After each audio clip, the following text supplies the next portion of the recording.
Bueno, les damos la bienvenida a este segundo encuentro del ciclo Primeros Pasos en Sustentabilidad. Muchísimas gracias por sumarse, por estar acá. Me parece muy copada hasta la virtualidad de escuchar, ver personas de otros lugares. Así que bueno, gracias por sumarse. Bueno, les cuento brevemente un poco de este ciclo, quizás algunos ya lo conocen. Comenzamos este año con la idea también de romper mitos alrededor de la sustentabilidad. Es una palabra que viene apareciendo un montón en la industria, pero la verdad que nos sigue costando eh, realmente como trabajar y transformar la industria en pos eh, de entenderla como más integrada con el ambiente, con las personas, con el entorno. Y en ese sentido, cuando pensamos este ciclo, digamos, el objetivo que nos planteamos fue justamente tratar de tener esta mirada tan transversal e integral que requiere esta temática, ¿no? De ahí también su complejidad a la hora de pensar soluciones, porque necesariamente las tenemos que entender en conjunto e integrales y con todos los actores de la cadena de valor. Así también es que armamos este ciclo y lo dividimos un poco para hacerlo más sencillo según las distintas etapas de una obra de construcción. Y el encuentro del día de hoy precisamente se trata de diseño y arquitectura. Para quienes no estuvieron en el primero, lo pueden encontrar en la página web del ciclo, que es sustentabilidad.egc.org.ar. Y bueno, ahí también vimos unos conceptos generales, y hoy sí nos vamos a enfocar en algunos aspectos más específicos de lo que es la arquitectura, y para eso llamamos a dos expertos en la temática. Bueno, antes igual de pasar, perdón, al ciclo de hoy, quisiera también agradecer a todas las instituciones y empresas que nos acompañan.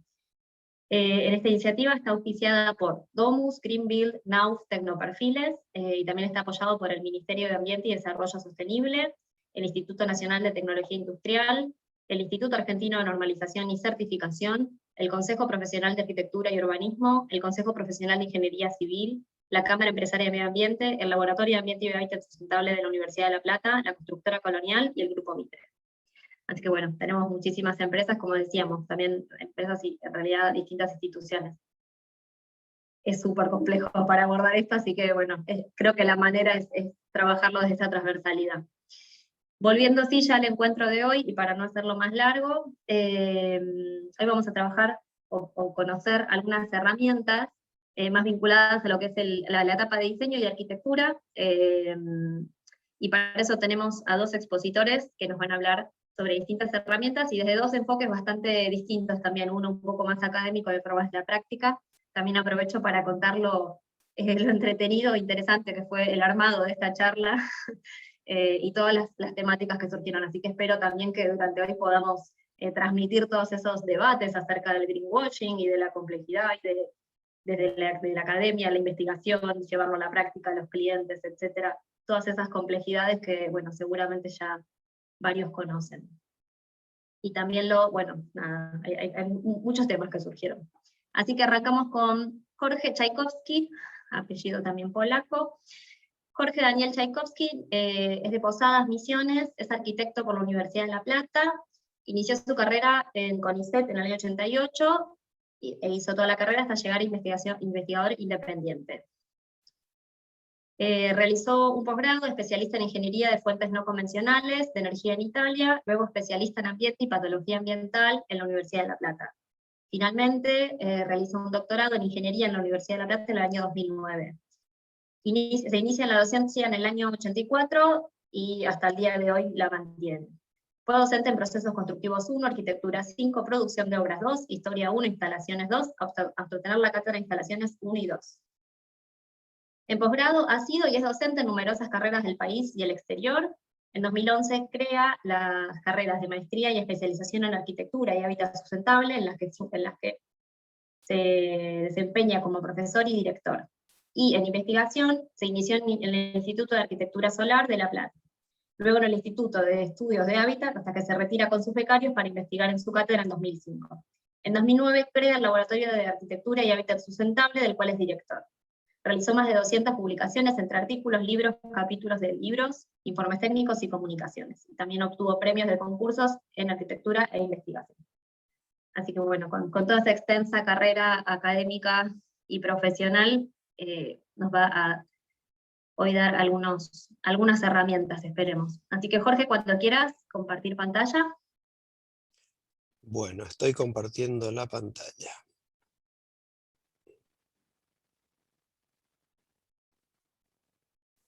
Mientras tanto, aprovecho para avisarles que les pedimos por favor que mantengan los micrófonos apagados, si tienen consultas las dejan en el chat, y al finalizar las dos presentaciones vamos a contestarlas. Jorge, vemos bien tu pantalla, cuando quieras.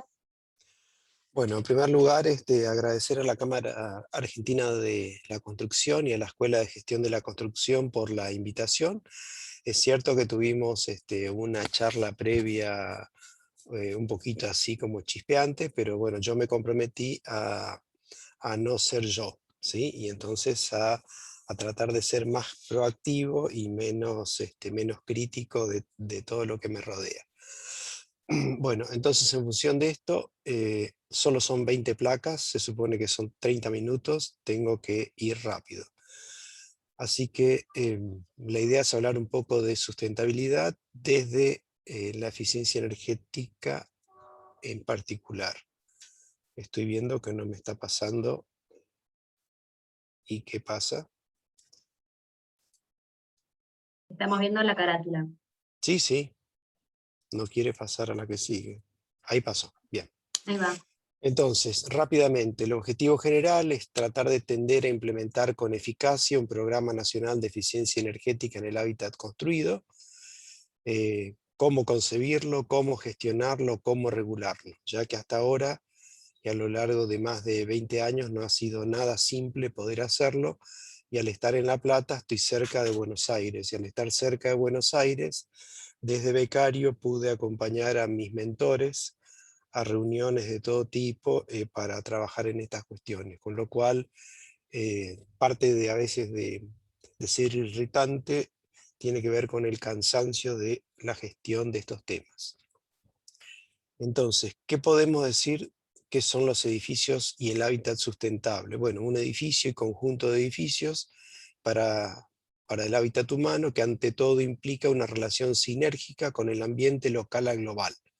Antiguamente solamente, cuando yo empecé con estas cuestiones, era un problema local. A nadie se le ocurría pensar de que la humanidad iba a impactar a nivel global en los 80, buscando minimizar su impacto al máximo posible, desde la fase de proyecto hasta el fin de la vida útil de un edificio. El hábitat humano ha venido aumentando su impacto desde la revolución industrial al punto de hacer peligrar, como se nos dice hoy, los especialistas a nivel mundial, la misma existencia de la humanidad. Como ya han visto estos temas, no voy a profundizar mucho, pero lo que sí puedo recalcar es que este es el patrón tradicional de la República Argentina. Con el correr de los años, la población aumenta, y entonces las demandas de energía de diversas fuentes van aumentando. Crece la población, crece la demanda. Este es el patrón tradicional de nuestro país y de la mayoría de los países del mundo. Si miramos el uso de la energía primaria por año y por sectores, como verán acá están todos los sectores, el que más simple de entender es el residencial, y entonces lo que podemos ver es que tiene una pendiente positiva desde el año 2010 hasta el 2017, que es un poco de los últimos valores que tenía en ese momento, y cuando miramos el ajuste de la curva, esto quizás para un poco más de discurso para ingenieros, pero el ajuste de la curva es bastante bueno, con lo cual no hay demasiadas variaciones entre año y año, pero siempre la pendiente es positiva. Crece la población, se amplía el sector viviendas, crece la demanda de energía. No están así en las líneas que están aquí abajo, que corresponden al comercial y público, y esto tiene que ver con que no es tan grande el crecimiento, y además tenemos subidas y bajadas pequeñas, suaves, que tienen que ver con estas oscilaciones que tenemos año a año, década a década en la economía nacional. Cuando miramos el uso de energía por sectores, también rápidamente, vemos que hay un 25% al año 2019, este es el último dato publicado en el Balance Energético Nacional, más nuevo que esto no hay, Así que el 25% es el sector residencial, esto es prepandemia, y el 8% corresponde a comercial y público. Si sumamos los dos, estaríamos entre 32 y 35%, si promediamos 20 años de comportamiento. Pero el hábitat construido no es solamente esto que está por aquí, sino que nosotros tenemos aproximadamente un 25% de la torta que corresponde a la industria, o sea que de este 23% tendríamos más o menos alrededor de la cuarta parte, y además de esto tenemos cuestiones como el transporte. Entonces toda la movilidad de personas, sea individual o pública, más transporte de materiales que tenga que ver con la construcción, forma parte de lo que se denomina el ciclo de vida del hábitat construido. Cuando nosotros terminamos de sumar todo esto, organismos internacionales dicen que aproximadamente la mitad de la demanda de energía que se consume en el mundo proviene de nuestra incumbencia profesional. Si es que estoy hablando a arquitectos, ingenieros y maestros mayores de obras en esta charla. Cuando vamos al uso de energía y emisiones de gases de efecto invernaderos, podemos ver aquí que todo lo que tiene que ver con edificios residenciales y comerciales están sumando aproximadamente el 17.5% de las emisiones de dióxido de carbono, sin contar otros como dióxido de azufre, metano y gases halogenados que estarían por acá, y que son con mucho menor cantidad, entre 20 y 22 veces más generadores de calentamiento global.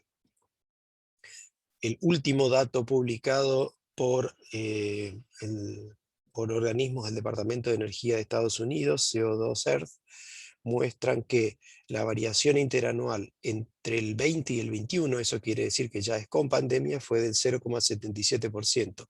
El inmediatamente anterior fue del 0,99%, con lo cual, si tuviéramos un pensamiento de estos que están tan de moda, de que dicen que todo esto es un plan mundial para alguna cosa oculta que no se sabe qué es lo que sucede, entonces diríamos que el impacto de haber parado el mundo durante un año fue de no más del 2%, del 0,2% de variación interanual. ¿Qué es lo importante? Que nada, que estamos cruzando todas las barreras en partes por millón y nos vamos rápidamente hacia lo que nadie quiere, y es el calentamiento global. Cuando analizamos qué pasó durante la pandemia, si es que hubiera habido un plan mundial, podemos ver que lo único que por momentos subió fue el sector residencial. Todo el resto se prácticamente detuvo, y tuvo que ver justamente con en el periodo que va de marzo a mayo, que es cuando se produjo el mayor detenimiento de la humanidad. Es como que de golpe frenamos, nos quedamos quietos y esperamos a ver qué sucedía. Bueno, este es el reflejo desde el área de la energía de qué es lo que sucedió. Pero ni bien avanzamos hacia fin del 2020, rápidamente se van retomando los valores convencionales.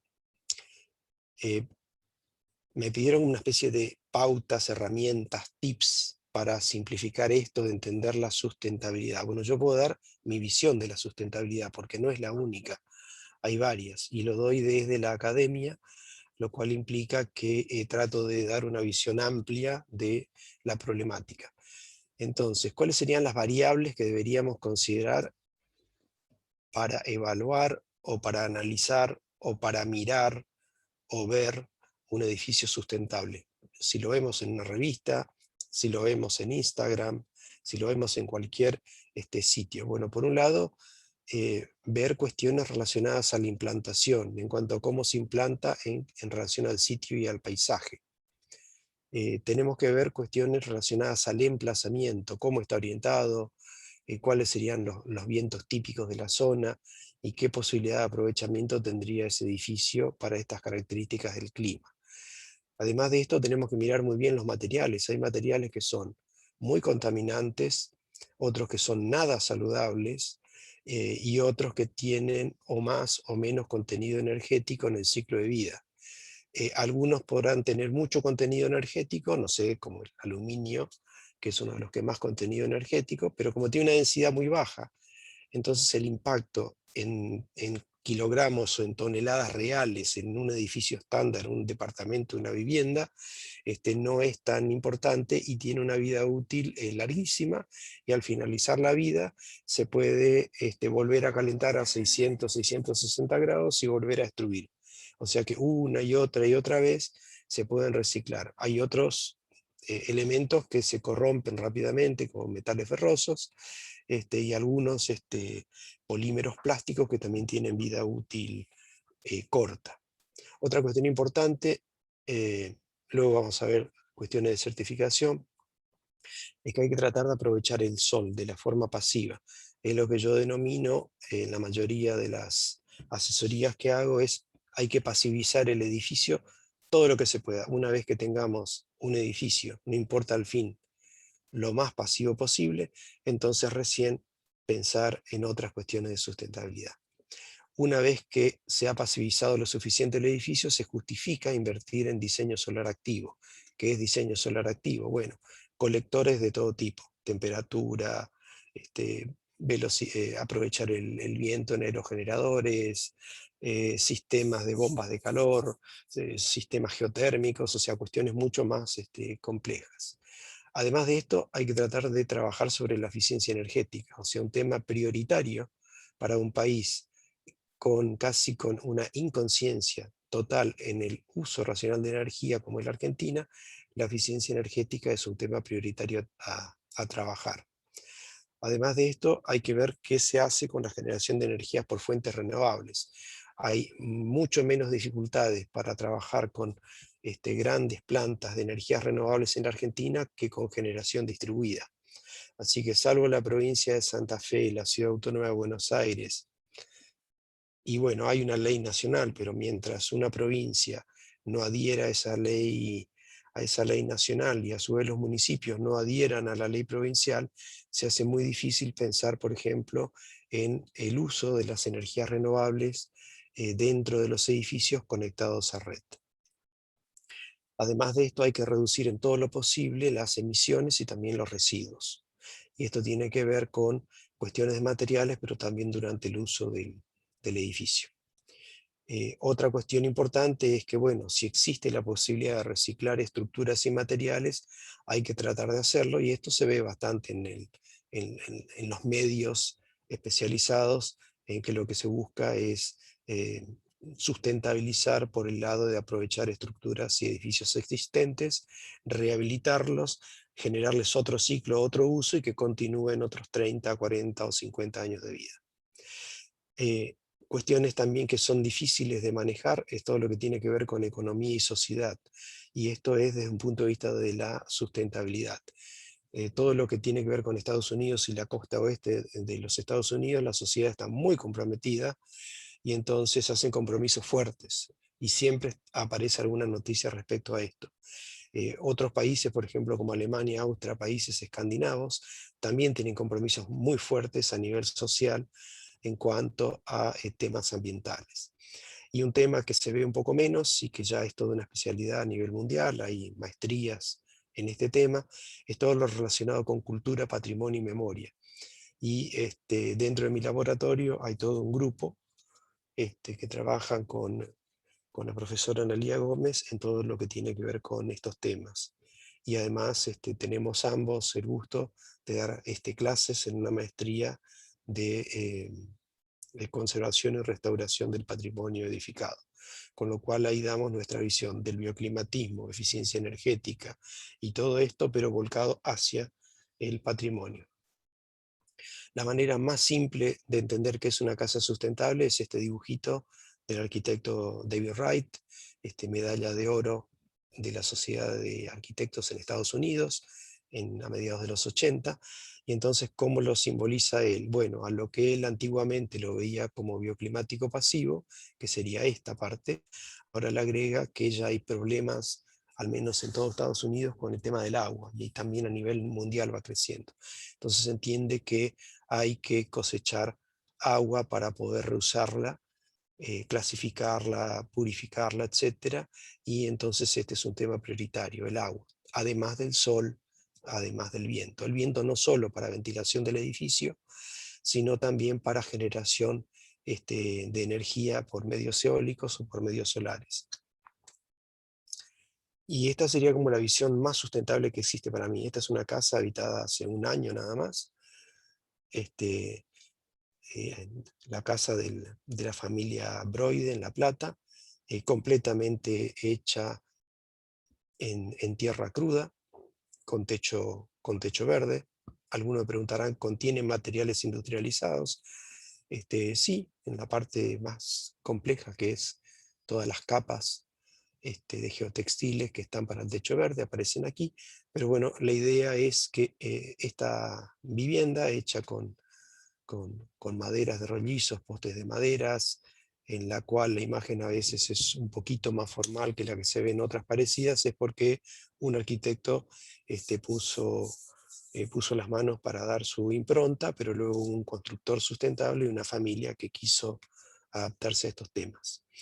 ¿Por qué menciono esto? Bueno, porque estamos tratando de levantar en el municipio de La Plata una prohibición absoluta de este tipo de construcciones que ya tiene 70 años. ¿Sí? Este es un trabajo que estamos tratando de hacer, y en mi caso yo agradezco a la Red Pro Tierra que me hayan permitido unirme para tratar de hacer una transición hacia la sustentabilidad verdadera. La otra visión de la sustentabilidad, en la cual pude participar mientras fui 4 años funcionario en la provincia de Buenos Aires, es a pedido del ministro, dice Jorge, ¿por qué con alguna de las chicas arquitectas no se arman una propuesta para lo que sería un ministerio soñado en la localidad de Gonet?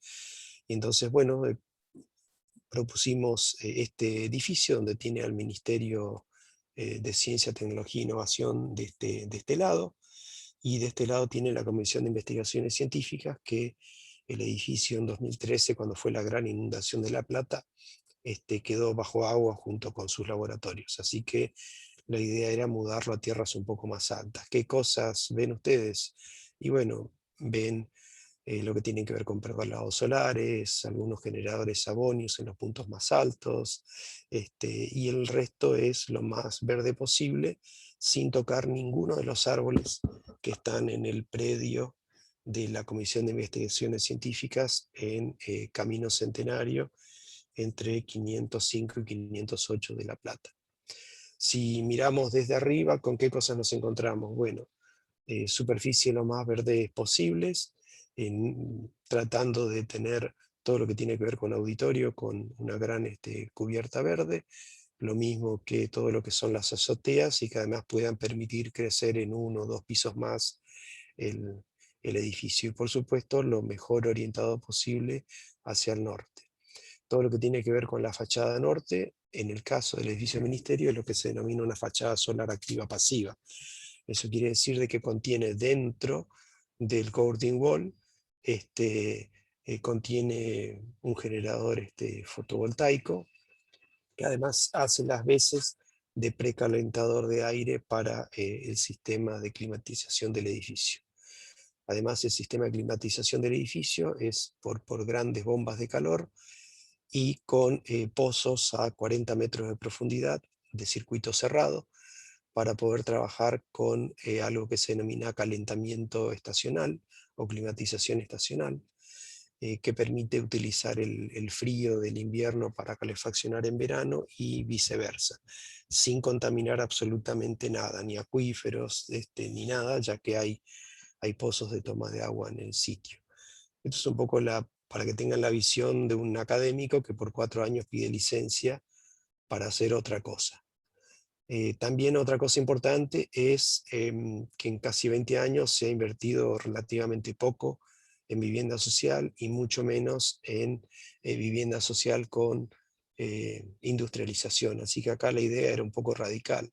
Era que entre el laboratorio y el ministerio propongamos 3 sistemas industrializados, uno liviano, uno semipesado y uno pesado. Este es el pesado, con el que se pudiera licenciar, quedara para copropiedad de provincia y la Universidad de La Plata, y luego se le entregara al Instituto de la Vivienda de la Provincia de Buenos Aires por convenio, el libre uso y gestión de los registros industriales, para poder ser entregados sin cargo a quien lo solicite, que podrá ser una cooperativa de trabajo, podrá ser un municipio, o podrá ser pequeños emprendedores que quieran trabajar en estas cuestiones. Eh, Como la mayor parte de los lotes que están disponibles en casi toda la provincia ya son inundables, no quedan tantas tierras altas para poder colocar vivienda social, entonces desde la Comisión de Investigaciones Científicas nos pidieron de que tenía que ser la primera propuesta a presentar elevada, por eso es que lo ven así medio palafítico, y la cota de inundación prevista era de más o menos 1 metro, así que bueno, por eso es que está todo elevado.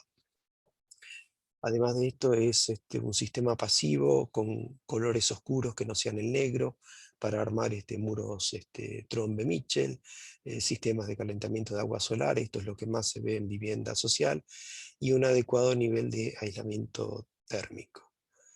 Entonces, ¿qué es lo que se buscaba? Que sea simple de transportar y montar, que sea durable, resistente y resiliente, que tenga un buen nivel de confort y calidad de vida sin consumir muchos hidrocarburos, que la vivienda sea de excelente prestación con un sobrecosto que no pase el 3,2%, y que se pueda industrializar por empresas, municipios y cooperativos, como ya mencioné. Y no se buscaba que sea una etiqueta A la más eficiente, porque eso sería una vivienda social típica en el norte de Europa. Entonces nosotros creíamos que entre C y D sería más que suficiente para que haya un confort económico, aunque no tengan dinero para poder encender la climatización. Y que en verano funcionen sin aire acondicionado. Bueno, ya terminando, la cuestión es qué herramientas, porque fue el pedido que me hizo la Cámara, qué herramientas poseemos para construir sustentablemente en Argentina hoy. Bueno, por suerte tenemos algunos antecedentes legales. El más antiguo, del 2003, es la Ley 1359 de la Provincia de Buenos Aires, que el decreto reglamentario se aprobó en 2010. Un solo municipio, José Olavarría, aprobó una ordenanza, pero el intendente se negó a incorporarlo al código de edificación y lo devolvió.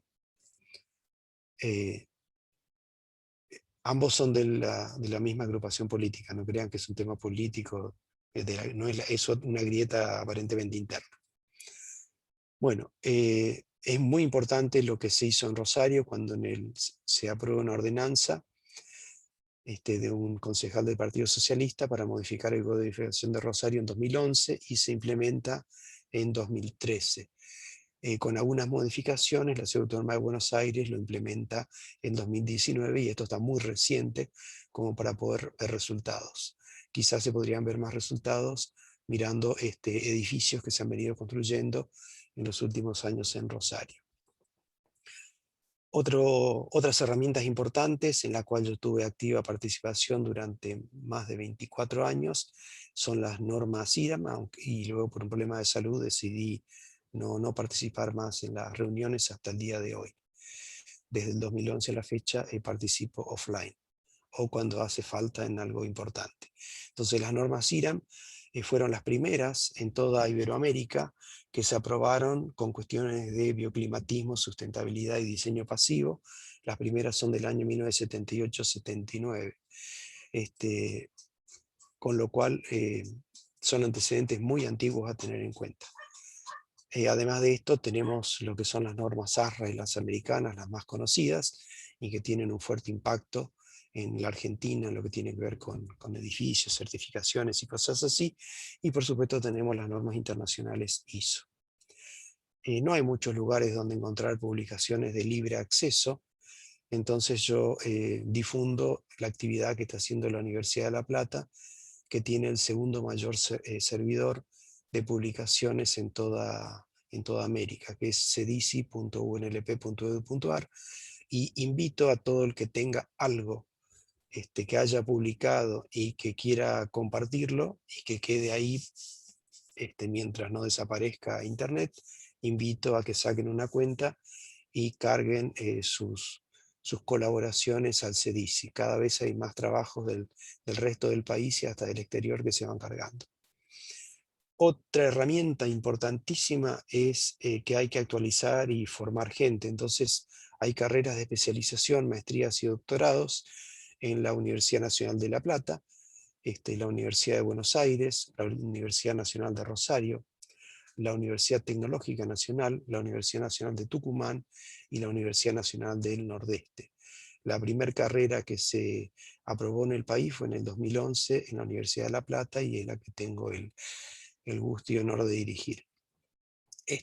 Luego de esto se aprobó en la Universidad de Buenos Aires, bastante más recientemente, y en la Universidad Nacional de Tucumán en 2018.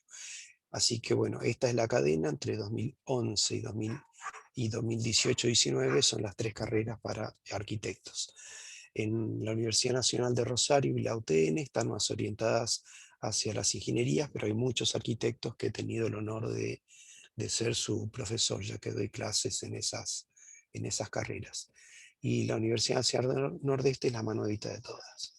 Cuando hablamos de programas de computadora, digamos, el más sólido, potente y que y de alguna manera se ha fagocitado a todos los productos académicos que había a nivel internacional de calidad, es el Revit, ¿sí? Entonces el Revit tiene todo un paquete de sustentabilidad que se ha comido todo lo que ha encontrado, pero no solamente porque se lo haya robado, ¿sí? Sino que ha contratado a los profesores que hacían esos desarrollos en sus universidades, y lo que era más o menos libre pasó a ser propiedad de Autodesk, y la dirección ejecutiva del avance de esos productos sigue estando en manos de esos antiguos profesores, ahora socioempleados de Autodesk.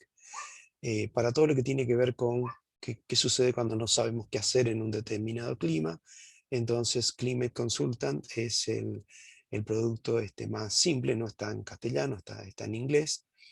Eh, Creo que es de la Universidad de California, se me fue el sitio que lo habían producido, y es totalmente gratuito. Y además de esto hay todo un paquetito de productos hechos por Guillermo Gonzalo y su equipo en la Universidad Nacional de Tucumán, que son los SEMA, SEMA algo, y ahí prácticamente se encuentra todo lo que uno necesite para poder trabajar. ¿Qué nos queda ahora con el tema de certificaciones? Bueno, para mí la certificación más antigua de todas es británica, que es el BREEAM. Luego de esto vino una certificación francesa. Pasaron 10 años hasta que los americanos crean el GBC y aparece el protocolo LEED, y es el que toma algo así como el bastón de mando para ser el que más edificios certificados tenga en el mundo. Continúan pasando los años, más de 15 años después, el Banco Mundial necesita que los créditos que da a países que van a hacer emprendimientos edilicios tengan algún tipo de certificación. Entonces, el Banco Mundial contrata al GBC para que le elabore un protocolo, y este es el EDGE. Este es el que yo sugiero a todos los jóvenes que se interioricen en bajar los manuales de EDGE y luego que paguen la certificación. Creo que es el que tiene más futuro en edificios más convencionales que lo que puede ser el LEED.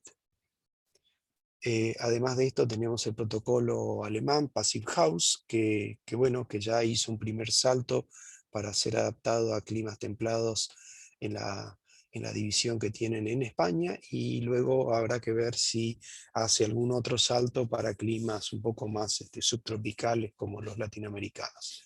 Bueno, además de esto está Verde, que son variaciones de LEED, y hay una gran cantidad de protocolos.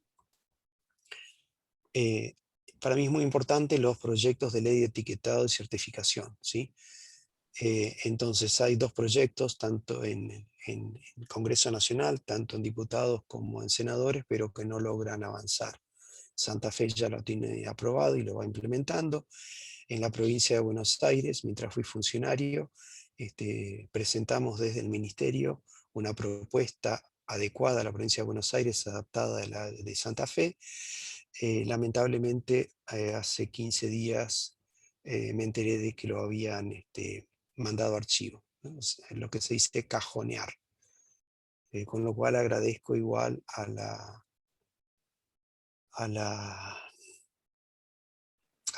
el nombre no, pero por lo menos agradezco a la senadora que nos recibió y por lo menos lo presentó y por lo menos quedó en archivo, peor es nada. Y a nivel nacional, en la Secretaría de Vivienda de la Nación, y lo que antiguamente era la Subsecretaría de Eficiencia Energética de la Nación, es la que implementó todo un programa nacional de etiquetado por el cual hay miles de viviendas ya etiquetadas y certificadas en el país, en varias provincias, y hay casi 200 certificadores en estos temas. Y están basados parcialmente en la norma IRAM 11900 del 2018. ¿Qué significa esto de etiquetar? Bueno, se parte de un caso base, que es el Jorge. edificio. Sí, me quedo sin tiempo y ya termino. No, perdón, pero además quería aclarar que sobre todo el tema de etiquetado en el encuentro que sigue, que es en agosto va a ser, vamos a tener también al IRAM y a la Secretaría de Energía hablando de todas estas normativas y etiquetados. Te Bueno, aviso también como quizás para no detenernos tanto en esto. lo único que voy a mostrar etiquetado es esta imagen, Sí, nada más. bárbaro. Gracias igual. Bueno, entonces uno acá lo que tiene es un caso base, hay un índice de prestaciones de referencia, que es un valor promedio ponderado de lo que se auditó, lo que los certificadores auditaron en esa provincia. Todo esto es para viviendas nada más por ahora, en otros países hay diferentes tipos de edificios, y uno con eso tiene el caso base. A ese caso base uno luego lo puede ir mejorando, ¿sí? Uno agrega mejoras en la envolvente, y de esa manera va subiendo en la escala. Luego de esto puede agregar equipamiento energético que esté certificado y que esté etiquetado también, y sube un poquitito más en la escala. Y si luego compensa el resto con energías renovables, sea para producción eléctrica o térmica, de alguna manera alcanza el valor más alto, que sería un edificio con etiqueta A. Lo importante de los etiquetados es que no obligan a que uno tenga una cierta etiqueta en particular, sino que hace algo que es para mí mucho peor para los que tanto se oponen, y es que expone lo que yo denomino el fraude sistemático de parte del sector de construcciones y el mercado inmobiliario en ofrecer edificios y viviendas de muy mala calidad a la gente, por supuesto con el mayor beneficio posible, porque si no, no habría capitalismo en esto. Bueno, este es el único comentario así negativo que voy a hacer, nada más que eso. Entonces, ¿qué es lo que estaríamos proponiendo nosotros desde el laboratorio? Bueno, por un lado, que los actores sociales, sean empresas constructoras, profesionales de la construcción, desarrolladores urbanos, sector inmobiliario, etcétera, debieran elaborar un programa y elevarlo a la sociedad. O sea, no que el sector académico o el sector político les digan qué hacer, sino que este lugar donde estamos, este espacio virtual donde estamos, para mí es un paso muy importante, ¿no? Entonces, es dentro de la misma Cámara Argentina de la Construcción, trabajar, discutir sobre estos temas, y que sea el sector construcciones el que eleve a la sociedad una propuesta superadora de lo que ha venido haciendo hasta ahora en los últimos 70 años. Otro tema importante es que debe impulsarse el etiquetado de eficiencia energética de todo edificio para habitación humana. Acá le robo una frase a la ley de la provincia de Buenos Aires, no solo viviendas, que esté basado en la norma IRAM 11900, que es una excelente. Y además, como se prevé que con la etiqueta de un certificado, entonces todos estos edificios pasen a estar certificados en un archivo del cual todos puedan tener referencia de dónde empiezan a aparecer puntitos en el mapa, de dónde hay edificios que están certificados. Para esto lo que es importante es que debe georreferenciarse cada intervención a nivel de parcela, incluso los que no desean la etiqueta, con un valor penalizado. Si alguien no se quiere penalizar, la ley de Santa Fe y los proyectos de la provincia de Buenos Aires prevén que tiene la etiqueta más baja, que en este caso sería la etiqueta G. Así que si alguien no quiere pagar la certificación, no hay ningún problema, pasa a ser etiqueta G. lo cual implica una penalización. Deben regularse las tarifas de servicios luego de todo esto. Disculpen, luego de todo esto, en función del etiquetado. Un pequeño traguito de agua.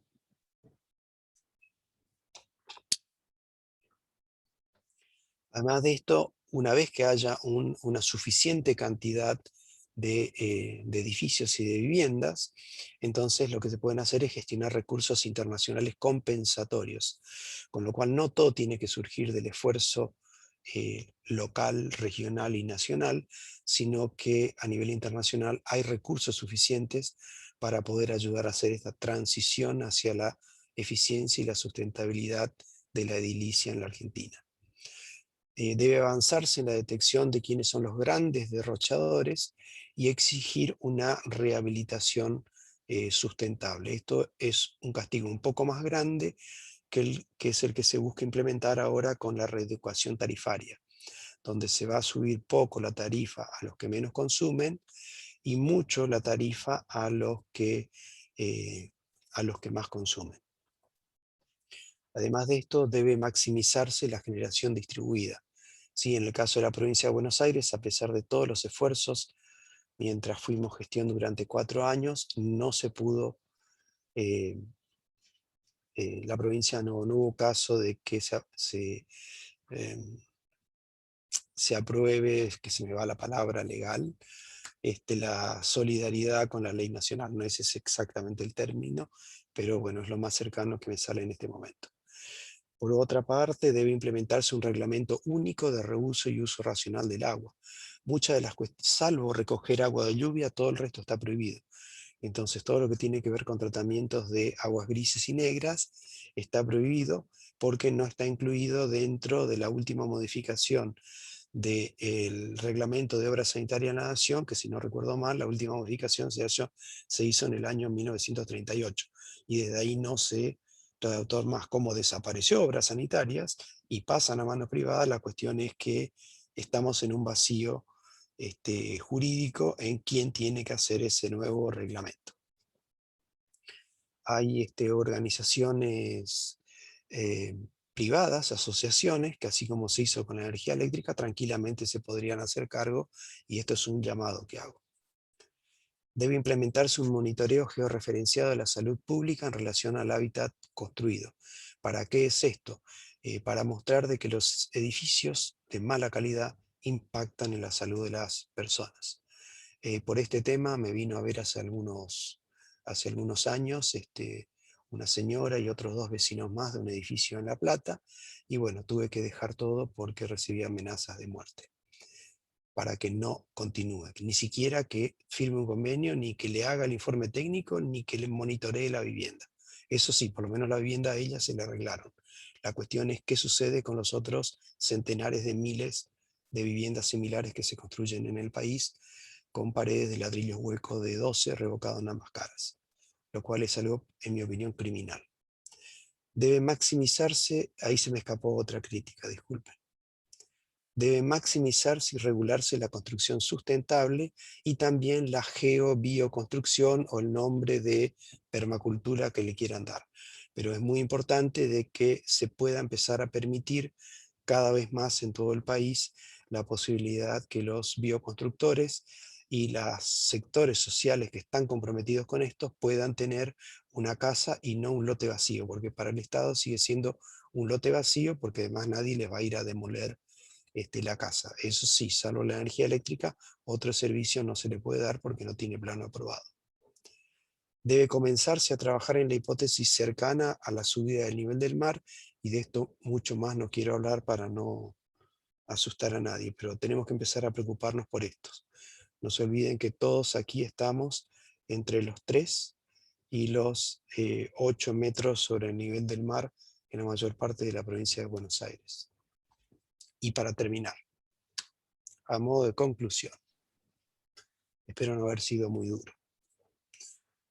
Falta mayor investigación inter y transdisciplinaria. En mi caso, yo me considero un transdisciplinar gracias a los posgrados. O sea que tengo mi corazón de arquitecto, pero también tengo otros corazones. Faltan aprobar e implementar leyes para regular la construcción de edificios y ciudades. No hay suficiente regulación. Y yo sé que todos odian la palabra regular, ¿sí? Pero lamento que la Argentina haya tenido a un periodo neoliberal como el de Menem, y desde los 90 no pudimos volver. Y a partir de ahí parece que regulación pasó a ser un pecado. Bueno, tenemos que liberarnos de esa culpa y empezar a pensar en el futuro. Y para eso hay que regular. Falta compromiso real en actores del sistema de construcciones. Esto donde estamos hoy es un compromiso y por eso es que ya lo he valorado y lo seguiré valorando. Faltan carreras terciarias para formar técnicos universitarios en construcciones sustentables. Curiosamente, recibí un mail de un director de un terciario en el interior de la Argentina que me pide ayuda para formalizar una carrera terciaria en estos temas. ¿Y para qué es esto? Para que un chico que salga de la secundaria, sea maestro mayor de obra o no, no importa, en no más de 1 año y medio o 2, pueda tener un título terciario con incumbencias similares a las del maestro mayor de obra, pero incorporando toda la cuestión de la sustentabilidad. A nivel medio se han hecho avances, o sea, en la provincia de Buenos Aires y en otras provincias se han hecho avances en mejorar mucho la calidad de la formación de los maestros mayores de obra, pero en mi opinión todavía no es suficiente. Pero casi no se ha podido hacer nada en lo que tiene que ver con adecuar la currícula obligatoria para formar profesionales, arquitectos e ingenieros. Y por eso coloqué currícula obligatoria. Acá no cuentan las materias selectivas. La currícula obligatoria obliga a que en el eje troncal de una carrera sea con conciencia del diseño ambientalmente consciente o la sustentabilidad. Y esto todavía no se logra. Parte de esto tiene algo que habría que comenzar a discutir, y es si los profesores tenemos que ser tan independientes en enseñar lo que querramos en nuestra aula. Faltan actualizar reglamentos de obras sanitarias, energía eléctrica, calidad del agua, calidad ambiental de materiales de construcción, entre muchos otros, para adecuarlos a la sustentabilidad. El reglamento de la Asociación Argentina de Energía Eléctrica, con el cual también tuve algún encontronazo en el pasado, es excelente por tema de seguridad, pero prácticamente ignora cuestiones de eficiencia energética y temas relacionados con las renovables. Bueno, quizás habría que empezar a hacer un anexo que contemple estas cuestiones. De calidad del agua es una palabra prohibida. En la Argentina está prohibido ver cuál es la calidad del agua, y es raro que encuentren cuál es la calidad del agua que sale de su grifo. Y probablemente es porque el Estado no se quiere hacer cargo del nivel de contaminación que tiene y la manera en que potencialmente puede enfermar a la población en todo el país. Pero este es un tema crítico, la calidad del agua. El tema de obras sanitarias ya lo mencioné, y el tema de la calidad ambiental de los materiales de construcción. Fíjense que no hablé de la calidad energética ni térmica, sino ambiental de los materiales de construcción.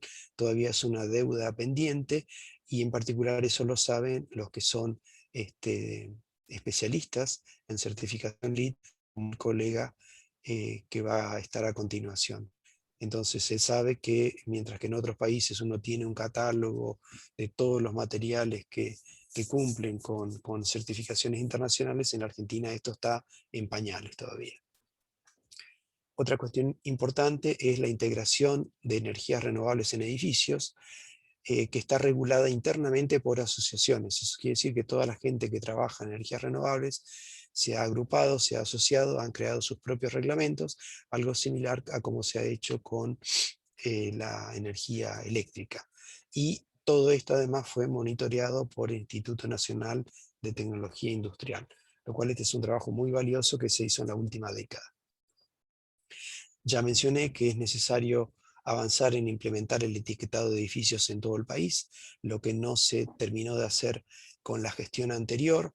En vez de desarmar la subsecretaría y solamente por odio político tirar para todos lados las dependencias que venían trabajando bien en diferentes ministerios, lo que habría que hacer es volver a reunir, porque es de interés nacional, la cuestión de la eficiencia energética y todo lo que tiene que ver con calentamiento global, cambio climático y todo eso.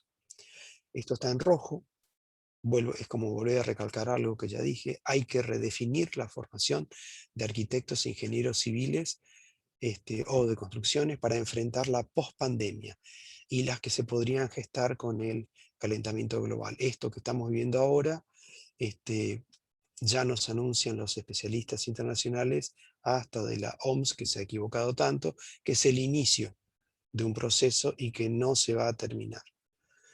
Difícilmente persistamos sin un nuevo contrato social global. Esto ya no es nacional. O sea, el mundo, la humanidad tiene que hacer un gran contrato social, y estas cuestiones son las que también hay que comenzar a discutir en cada corporación, ¿sí?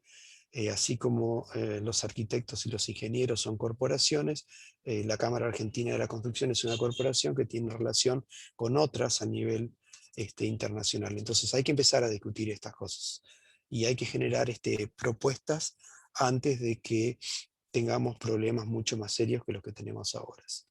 Sin un cambio de modelo de desarrollo, en mi opinión, no es posible combatir, mitigar o adaptarse al cambio climático, ¿sí?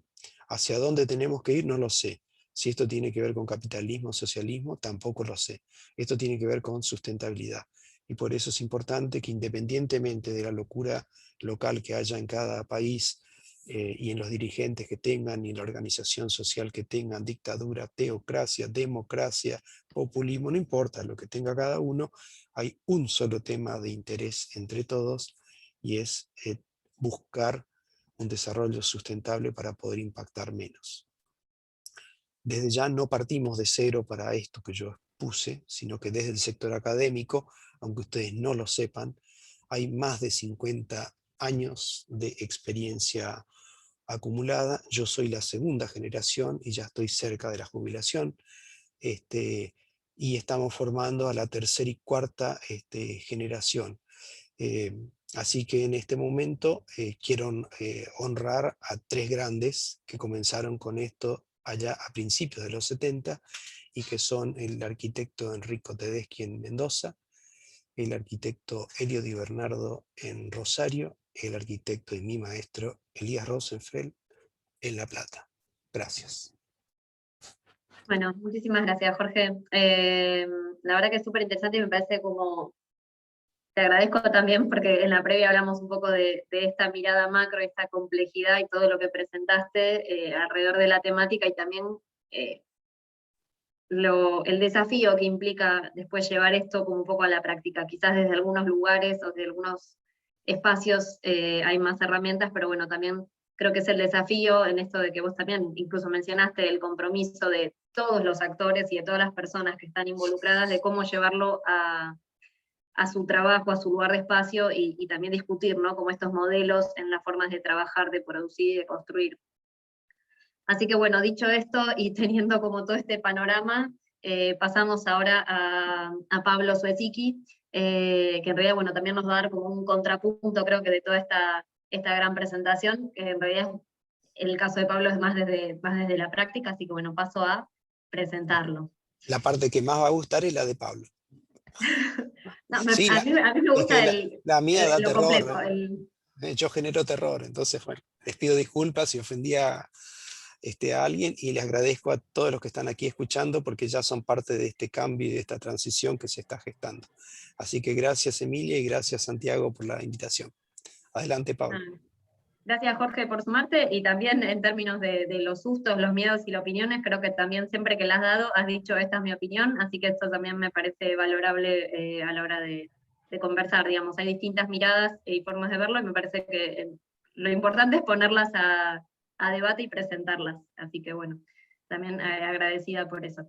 Seguimos con Pablo, de nuevo otro punto de vista, más desde la práctica. El otro día hablamos del arquitecto más de trinchera, el que lleva esto a las obras, así que bueno, también desde otros lugares hay otros desafíos, y nuestro objetivo hoy es poder presentar todo este abanico hoy y en todo el ciclo, para que también las personas que asistan y que nos están escuchando tengan esta mirada. Así que, bueno, de nuevo paso a presentarlo. Jorge, cuando quieras empezar, Pablo, cuando quieras compartir pantalla.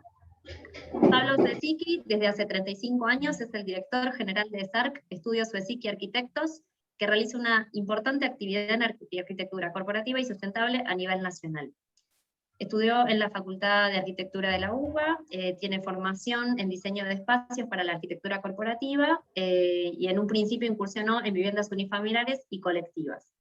Actualmente coordina un equipo multidisciplinario de profesionales que trabaja para lograr las mejores soluciones para los clientes, con especial acento en la sustentabilidad en todos los proyectos. Esto es CESARC, que cuenta también con 35 años de trayectoria y 19 obras LEED en toda la Argentina. El estudio fue reconocido por Argentina Green Building Council con un premio Build Green, recibió el premio Ciudadanía Empresaria de la Cámara de Comercio de los Estados Unidos en la Argentina y el premio de la Cámara de Comercio Argentino-Británica de Liderazgo Sostenible. Así que bueno, Pablo, cuando quieras empezar a compartir pantalla. Bien, bueno, antes que nada, muchas gracias a la Cámara por habernos convocado de nuevo. Muchas gracias a vos, Emilia, que hace todo esto más fácil. Un gusto compartir con Jorge, que bueno, nos ha dado un pantallazo muy profundo de la realidad de la Argentina en este tema. Nosotros vamos a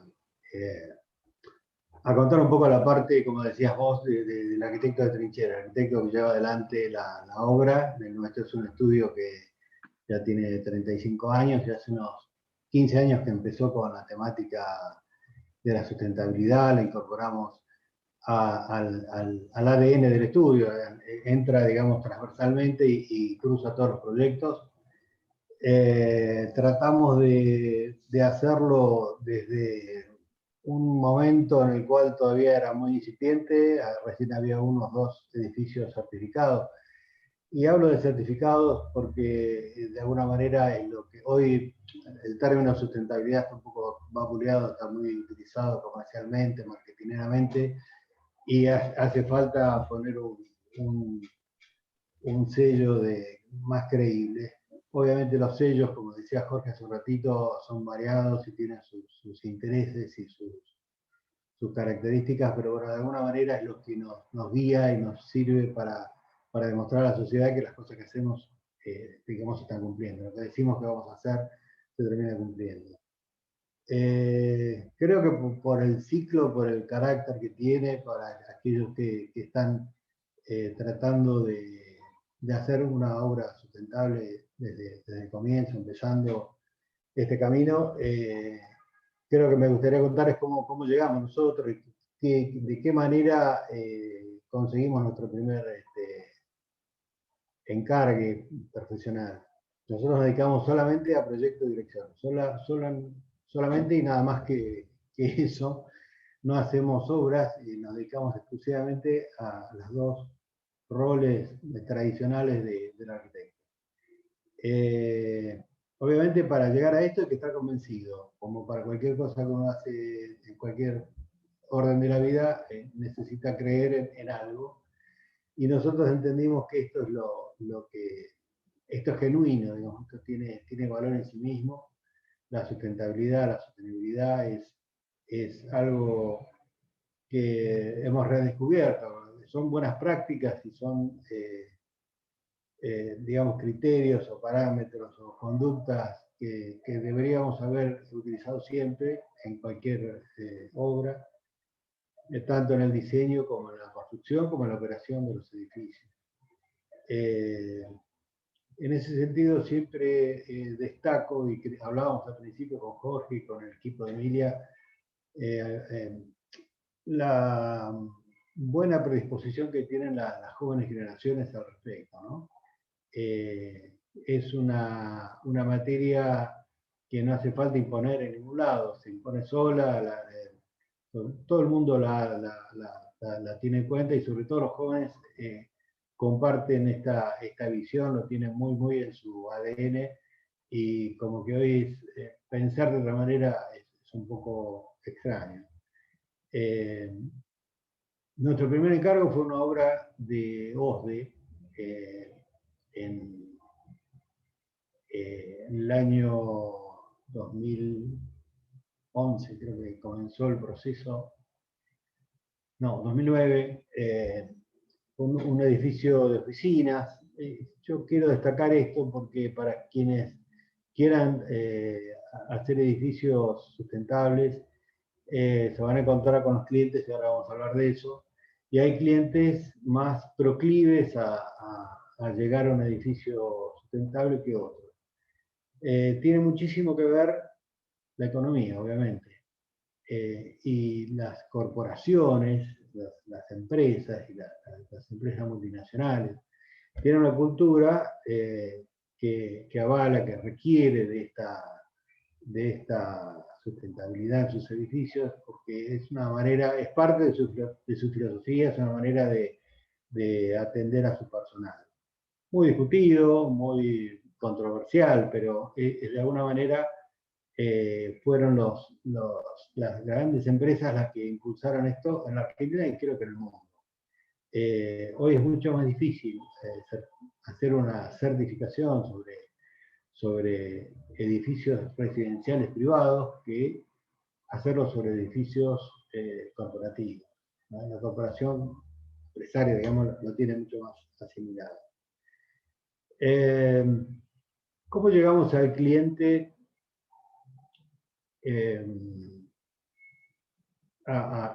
digamos, a presentarle la posibilidad de que el edificio sea sustentable y que lo tome como parte de su requerimiento? Bueno, obviamente el edificio es mucho mejor en muchos aspectos. Básicamente son edificios que tienen una mejor desempeño a la hora de tratar a sus ocupantes, ¿no? Hay muchos sellos, nosotros estamos muy identificados con el sello LEED, identificados porque fue el que adoptamos en su momento y el que nos llevó, el que fuimos desarrollando. Este es un sello que el punto de partida es el ahorro de energía. Hacer edificios eficientes lleva a un resultado que obviamente tiene como otras consecuencias, que es el bienestar o la salud de los ocupantes. Hay otros sellos como WELL, que el punto de partida es el bienestar de los ocupantes y bueno, la eficiencia es una consecuencia. Todos apuntan a lo mismo. No soy especialista en las distintas etiquetas o sellos. Me parece que lo que hicimos en su momento fue elegir, era una quimera, no estaba claro. Elegimos la norma que nos parecía que tenía futuro, que podía funcionar, y con esa nos desarrollamos. Les decía a los clientes, para los clientes es mucho mejor. Cualquier edificio sustentable es mucho mejor para sus ocupantes y tiene beneficios. Si es una empresa, el rendimiento es mejor; si es un hospital, los enfermos se recuperan antes; si es cualquier actividad se desarrolla en un sentido mucho más óptimo. La pregunta inmediata cuando contratamos un proyecto es, bueno, ¿cuánto más me va a salir? Esa es lo que pregunta cualquier cliente. Está todo bárbaro, arquitecto, fantástico, vamos por ahí, es lo lógico, pero ¿cuánto más me va a salir? Y ahí al principio, bueno, trastabillamos bastante. No estaba muy claro cuál era el sobrecosto que tenía un edificio sustentable. No sabíamos muy bien, estaba entre el 7, el 8, el 9%, era una cosa bastante difusa. Y con el tiempo aprendimos la respuesta adecuada. Y la respuesta es más barato el edificio sustentable. ¿Por qué es más barato si hay un sobrecosto inicial? Porque el edificio es más eficiente y a lo largo del ciclo de vida recupera esa inversión inicial y comienza a tener ahorros que lo hacen más económico. Es una respuesta que hay que explicar un poco, obviamente. Hoy los costos, según la línea de base que se tome para hacer un edificio certificado, ¿no?, sustentable, digamos, ya están siendo todos, es del orden del 4%, más o menos. Ese 4% es el sobrecosto inicial que preocupa obviamente a cualquier propietario que vaya a hacer un edificio. Bueno, lo debemos recuperar en determinado tiempo. Con las tarifas en Argentina tan manoseadas, digamos, de alguna forma, controladas, liberadas, vueltas a controlar, es muy difícil calcular, pero bueno, se estima que ese sobrecosto está en el orden de los 4 o 5 años, poco más, poco menos, en donde el edificio comienza a hacer, la diferencia comienza a hacerse.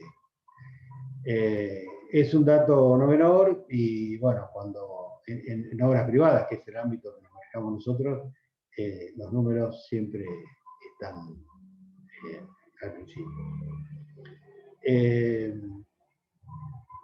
Los procesos son... por ahora, sí. Te hago una consulta. No estás presentando, no estás usando el PowerPoint. No sé si es adrede porque estás haciendo esta introducción No. o si lo estás usando y no estamos viendo tu pantalla. No, lo podés colocar vos porque estoy Sí, con dificultad. comparto. Más fácil. Estamos. Bien. Sí, yo comparto. Lo que sí te voy a pedir, por favor, es que me digas en cuál me tengo que posicionar. Dale, fantástico. Bueno. ¿Están viendo mi pantalla? Sí, correcto. Sí, en mi completa. Díganme, decime, Pablo, en cuál me paro más, y yo voy contando. Una más, por favor, la tercera. Una más. ¿Esta? Una más. Bueno, recién Jorge habló de los sellos. De alguna manera el estudio viene, digamos, alineándose con aquellos elementos o herramientas o capacitaciones que nos lleven a poder proyectar y dirigir obras sustentables.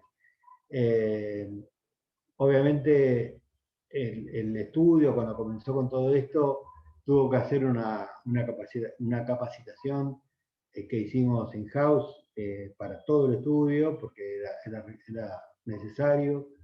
Como era muy al comienzo y no por el conocimiento específico de sustentabilidad, pero sí por la aplicación, de manera de llevarlo a una norma, es que tuvimos que hacer una capacitación, no solamente del estudio, sino también de los asesores con los que habitualmente trabajábamos, porque bueno, es un trabajo de equipo bastante fuerte.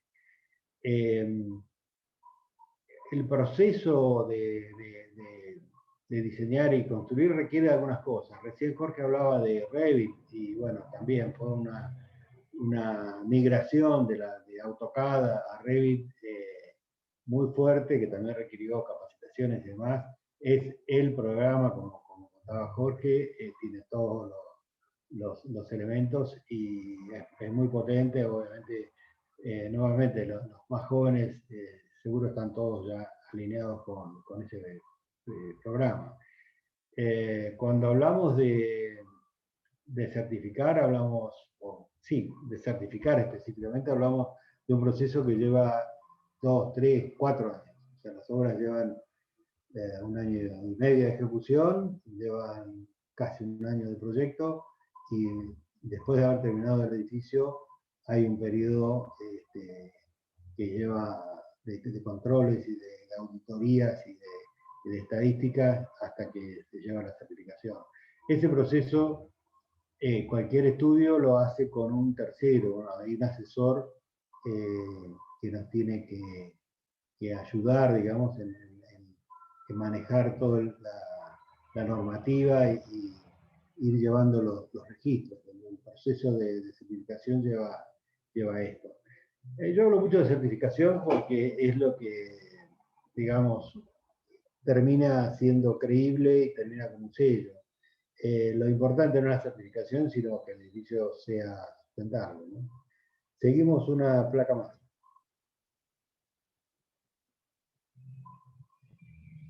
Cuando empezamos con este tema y comenzamos a ver algunos aspectos que nos daban pautas de trabajo que eran fundamentales. Todo lo que es el manejo de la eficiencia energética es clave en las obras que hacemos. Realmente hace una diferencia importante para el edificio y para la gente que lo habita, todo lo que se puede hacer en relación al diseño, el tendiente a optimizar el aprovechamiento de la luz, el aprovechamiento del aire y todo lo que es relativo al proceso de diseño, en el cual las instalaciones se ponen al servicio de esta mecánica. Cuando empezamos a ver una obra, entendemos que hay varios aspectos a tener en cuenta.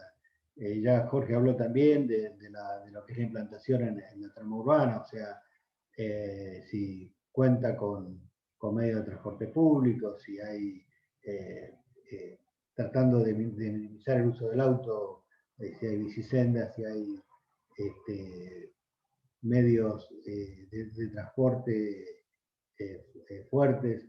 De alguna manera lo que se pretende con esto es que el edificio esté inmerso, en un lugar donde no tenga un gasto de energía más allá de lo razonable.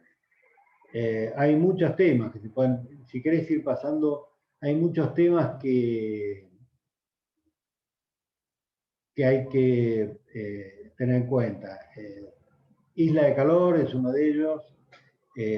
Estamos hablando de las famosas terrazas verdes y la utilización de pinturas que nos mitiguen el efecto de isla caliente.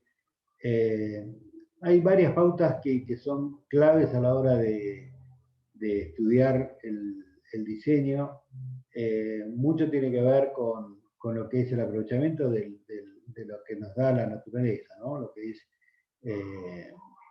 el trabajo de iluminación natural, el control del almacenamiento, el control de la isla de calor. Nosotros en algunos edificios hemos tenido la posibilidad de utilizar, de reciclar agua de lluvia. Nosotros cuando hicimos alguna obra en el interior de la provincia de Buenos Aires, donde hay problemas de arsénico en el agua, en el caso de Chivilcoy, hemos tenido que reciclar, o sea, utilizar agua de lluvia que almacenábamos y se utilizaba para limpieza. Utilizamos el agua de condensado de equipos de aire acondicionado como riego y también se reciclaba aguas grises. Hay muchísimo para hablar de esto. Realmente me parece muy interesante los temas. Hay infinidad de recursos para hablar, aprovechando el agua y aprovechando la luz. Cuando hablamos de aire acondicionado, que es algo que hoy está en el tapete por el tema de COVID, obviamente los edificios empiezan a ser un lugar donde el tema del aire es crítico. En realidad, los sistemas de aire en cualquier edificio son críticos siempre, todo el tiempo. Y esto del tema salubridad, digamos, producto de la pandemia, del COVID, hace que sea más crítico. Pero en cualquier edificio sustentable, el tema de la calidad del aire interior es uno de los baluartes que hay que preservar. Es muy importante para el bienestar de la gente, la calidad del aire, que se logra de diversas maneras, pero este edificio que está en pantalla es justamente el que les contaba de OSDE, fue el primero de 11 que tenemos hechos certificados, y cuenta con un sistema de BMS, lo cual hace que todo lo que es el manejo del aire con manejadoras y con equipos importantes, tiene un filtrado y una eficiencia muy importante. Todas estas oficinas que estaban dentro del edificio tienen sensores de CO2 que abren y cierran rejas a la hora de detectar concentraciones inadecuadas. Es decir, todo lo que es manejo del aire, todo lo que es el manejo del agua, es muy importante en cualquier edificio sustentable. Cuando hablamos de materiales, algo comentó Jorge también, los arquitectos debemos resolver las cosas con lo que tenemos, con una huella de carbono menor. Es decir, empezamos a pensar las cosas de otra manera, ya no traemos revestimientos del lejano oriente, y realmente quizás en San Luis hay una piedra que nos sirve igual, y es mucho más razonable estar utilizando materiales de la zona. Esta no es una arquitectura artesanal, lo que yo estoy hablando son edificios de oficinas, casi todos, muy a la vanguardia, digamos, no hacemos arquitectura de adobe ni ese tipo de arquitectura. Así que lo que yo les cuento es la experiencia de quien construye, o como el caso de la derecha, que estamos viendo, que es Prisma medio de pago, es un reciclaje de una fábrica antigua, y puesta en valor a través del diseño y puesta a través de tecnologías aplicadas al confort y al bienestar de la gente. Tema de reciclaje, ya que estamos hablando de una responsabilización, es muy interesante. Todas las obras tienen una proporción de reutilización de algo. Nunca llegamos a un terreno que está vacío, siempre hay algo, y de lo que hay, siempre se puede utilizar alguna parte. Esto es una responsabilización, realmente es mucho mayor, pero tenemos, siempre hay que tratar de tender a reutilizar. Es una práctica que en Argentina no estaba hasta bien vista, era algo que no interesaba cumplir, y sin embargo hoy aprendimos que se pueden reciclar perfiles, se pueden reciclar rellenos, se pueden reciclar muchos elementos. El último tema de lo que es el proyecto, siempre hay una proporción del diseño en donde hay innovación por algo, innovación por un proceso, innovación por un determinado utilización de un elemento. Es decir, todo lo que es desarrollo está bien visto por la norma, digamos, lo incentiva la norma, y de alguna manera es algo que indirectamente nos va moviendo. Lo que tenemos en pantalla es el índice sustentable que hemos desarrollado. Nos pasó que a lo largo de estos años que hemos podido trabajar fuertemente en el tema, hemos recopilado muchos datos. Todo el tiempo estábamos haciendo edificios, y obviamente parte del proyecto es computarlos y presupuestarlos, como presupuesto oficial siempre, pero tenemos mucha información. Y un buen día nos pareció que estaba bueno compartirlo. Así desarrollamos un modelo, como ha hecho Clarín, obviamente con otros recursos y con mucho más trayectoria, pero desarrollamos un modelo de edificios de oficinas en el interior de determinados metros, y lo venimos computando y presupuestando desde hace varios años, sacando la variación del metro cuadrado construido. Esto a nosotros nos servía porque en algún momento venían los clientes y nos decían, bueno, vamos a hacer determinado edificio, en qué orden de magnitud estamos hablando, y de alguna forma esto era una herramienta que nos servía y que nos pareció bueno compartirlo, y lo publicamos en nuestra web todos los meses desde hace varios años. Obviamente los índices están teñidos, como contaba antes, de las tarifas, de los precios de las tarifas de energía. Hay saltos, a veces inexplicables, pero bueno, tenemos una metodología y la venimos manteniendo. Bien, en cuanto a lo que es,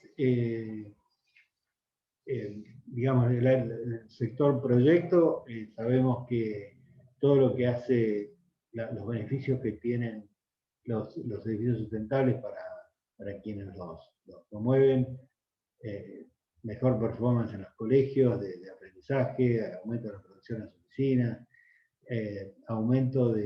disminución, mejor dicho, de las internaciones de los enfermos en los hospitales. El panorama es muy grande, los beneficios son muy grandes y, bueno, depende siempre, como digo, de la línea base en la cual uno tenga como punto de partida. Si hablamos de dirección de obra, que es un poco el segundo estadio, ¿no? Tenemos lo que es proyecto, tenemos lo que es dirección de obra, ambas áreas dentro de nuestra incumbencia como arquitectos, y la tercera fase, que es la vida de operación, la vida útil del edificio por muchos años, ya esa recae en cabeza del propietario. Pero bueno, las dos áreas, la que sigue, que es dirección de obra, es también una fase muy importante, requiere mucho compromiso de parte de quien las está llevando adelante. Tenemos siempre que hacemos una obra, en general son obras en Buenos Aires, pero hay muchas obras en el interior, hemos recorrido todo el país haciendo este tipo de edificios. Siempre lo hacemos con profesionales locales asociados con nosotros, y hay siempre muchísima buena predisposición para colaborar, un poco lo que decía al principio. Hay una tarea que va quedando, y a medida que vamos pasando por distintos lugares, las empresas que toman nuestras obras tienen que tener una capacitación. Hay una persona, lo llamamos Casco Verde, que está en obra todo el día velando porque se cumplan las pautas de edificio sustentable en la ejecución. Y bueno, se realizan una serie de prácticas. Estamos viendo en este momento algo que es el control de erosión y sedimentación, o sea, todo lo que es la polución que genera una obra, que estamos quizás acostumbrados a ver que un camión sale de la obra tirando barro por todos lados. Es una obra sustentable, pasa esto en un lugar donde se limpia y se tapan los camiones y se van como corresponde, sin hacer daños a terceros. Muy importante cuando hacemos una obra, tratar de no distorsionar la vida de quienes nos rodean. Las obras siempre son agresiones para el medio, pero de alguna manera debemos tratar de controlar que no haya derrames hacia los vecinos. Hay algunas pautas muy simples. Esto que estamos viendo abajo, esas empalizadas, tienen abajo una faja de goma, son bastante herméticas, no permite que salga nada hacia el exterior. Hay pozos de decantación de barro cuando sale agua de un bombeo de una base o de un moqueteo, lo que fuere, siempre sale agua casi cristalina o cristalina, eso se va filtrando por decantación en varias partes. Tenemos procedimientos para el retiro de escombros de la obra, hay separación de residuos. Siempre cuento que haciendo una obra en Comodoro Rivadavia, hacíamos la separación como corresponde, toda esta metodología que lleva, que cuesta y demás, y cuando llegaba el recolector de residuos, juntaba todo y lo tiraba y lo quemaba en un basural a cielo abierto. Comodoro Rivadavia hace 5 o 6 años. Eso por suerte se revirtió y ahora hay separación en la ciudad. Nos ha pasado varias veces, pero la verdad que lo hacíamos de todas maneras, y de alguna manera creo que ha servido porque bueno, estas nuevas prácticas van siendo tenidas en cuenta. Lo que vemos ahí en obra es el tratamiento de equipos que están a la espera. Por ejemplo, hay buenas prácticas que son básicas y cuando uno las cuenta casi da vergüenza porque son muy obvias, pero equipos o conductos de aire acondicionado que se envuelven con film y se colocan limpios, y hasta el momento que se utiliza no se saca la cobertura, con lo cual no se llenan de polvo de la obra, y cuando entran al servicio están limpios.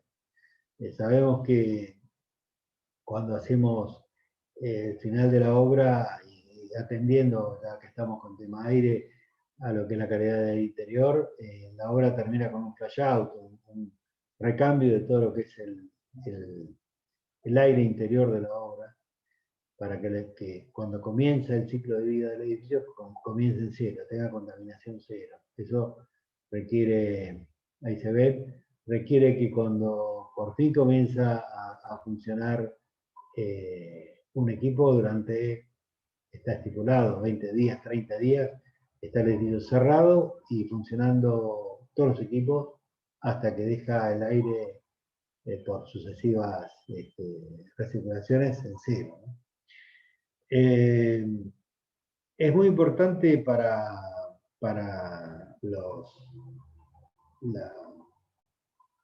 que realmente se pueda hacer una obra sostenible, sustentable, que las personas involucradas estén capacitadas. Insisto, son prácticas sencillas, pero me parece muy importante que todos los actores estén alineados. Es muy difícil hacer algo si la empresa constructora no está acompañando, es muy difícil controlar si no hay una determinada capacidad por parte de los profesionales.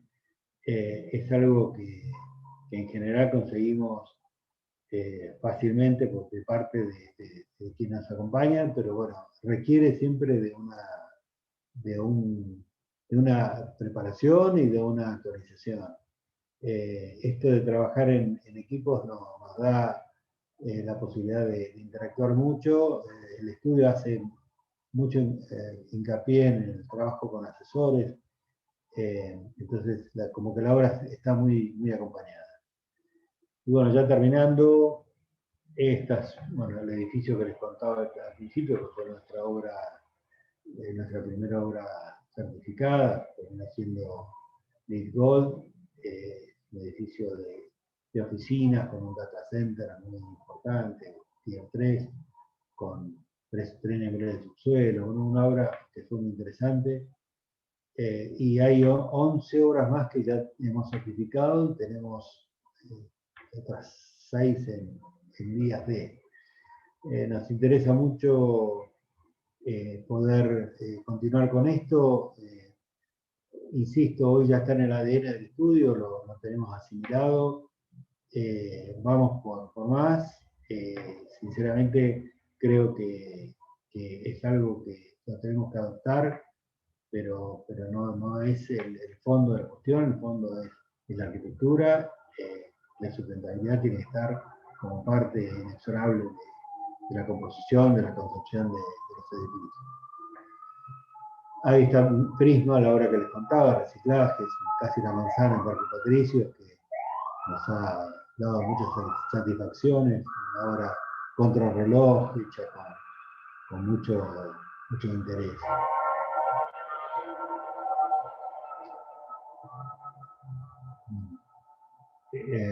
No sé si queda alguna placa más, estos bancos de corrientes, acá es un complejo de una manzana de edificios administrativos que va el Banco de Corrientes, la casa matriz de la provincia de Corrientes, y Oscor IPS, que son institutos provinciales de seguridad social. Es una obra para nosotros privada, trabajamos para el desarrollista, nunca hicimos obras para el Estado. Una obra que recibirá a fin de año o principio de que viene la certificación. La que sigue, bueno, más imágenes de lo mismo. Bueno, este es un edificio que estamos, que desarrollamos un proyecto sobre un edificio de asistentes industriales en Parque Patricios, en el distrito. Hay dos grandes edificios que eran la British Gas y otro edificio de la compañía de gas. donde hemos desarrollado oficinas. Está en proyecto muy avanzado, esperando habilitaciones municipales. Hay una comunión entre lo viejo y lo nuevo en Parque Patricio.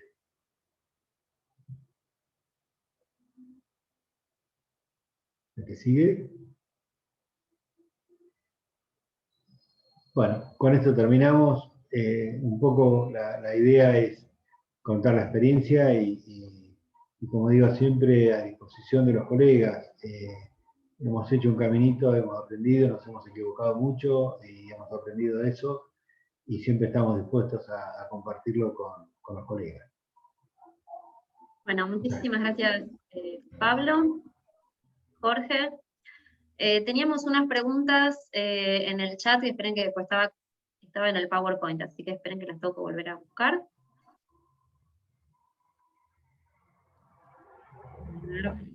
Perdón, que acá las tengo.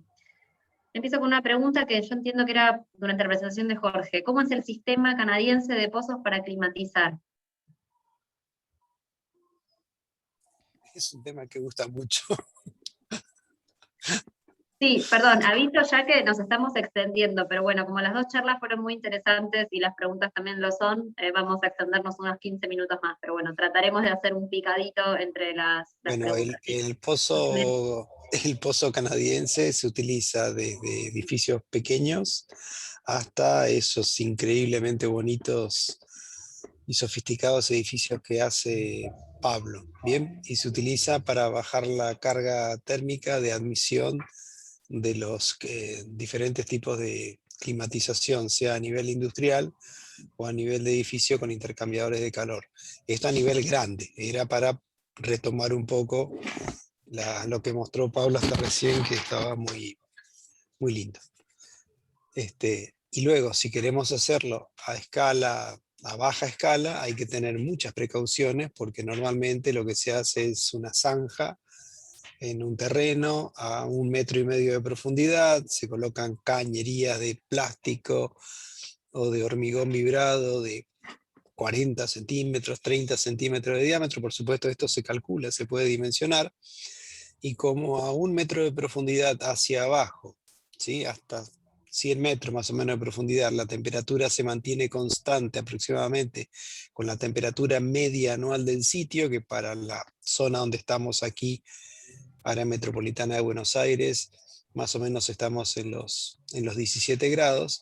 Entonces no es lo mismo para un sistema, un gran sistema de climatización o un pequeño sistema de climatización o una casa que no tiene aire acondicionado, estar con 34 grados y medio, 35 grados de admisión. Si fuera un edificio, es en la toma de la admisión de los climatizadores, y si fuera en una vivienda es lo que entra por las ventanas, ¿no? Entonces uno lo que hace es cierra todas las ventanas y deja que ese aire fresco ingrese.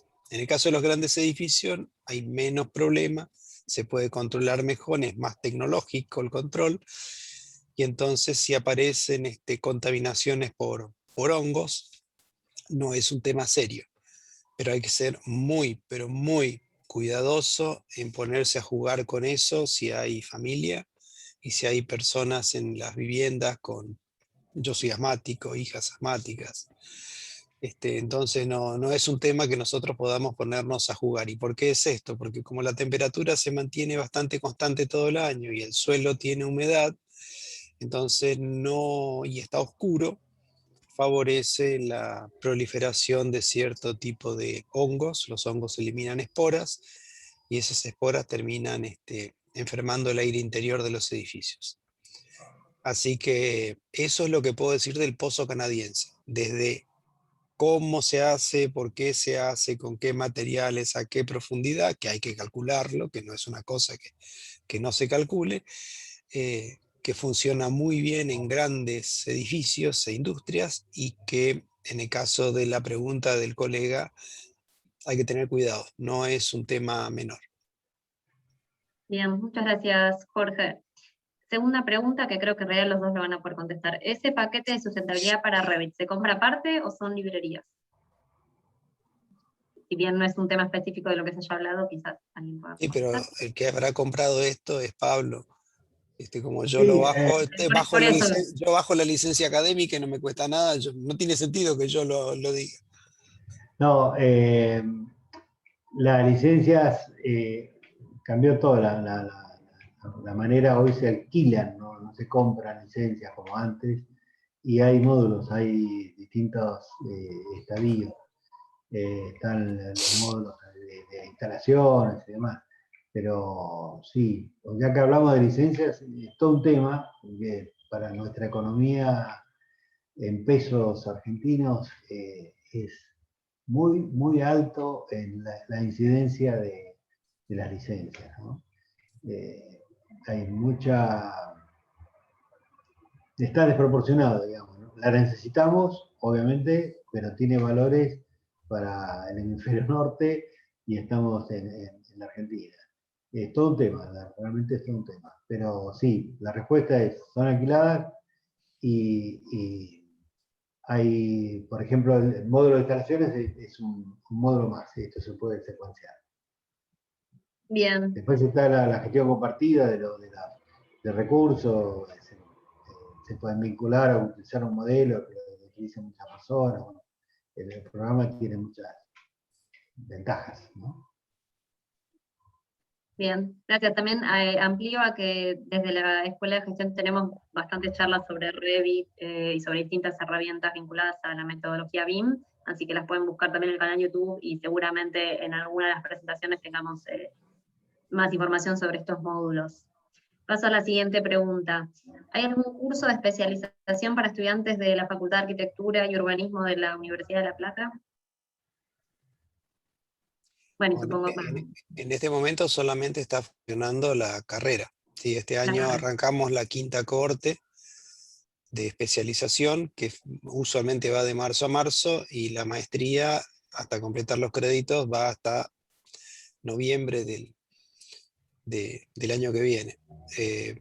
Y lo que se pueden ir tomando son los cursos sueltos que se van dando. O sea, siempre hay cursos que la facultad me pide que los libere, y si hay cupo, entonces se liberan los cupos hasta completar lo máximo que tiene la corte. Así que eso es lo que puedo decir, pero en este momento no tenemos un curso directo. Y luego No. quedan otras cosas que son, que no sé, en este momento estoy dictando para Tucumán, a fin de mes dicto para Panamá, y así después voy dicto a distancia para Rosario por el tema este de la pandemia. Si no, es más divertido viajar, ¿no? ¿A quién no le gusta viajar? Pero bueno, ahora no se puede viajar.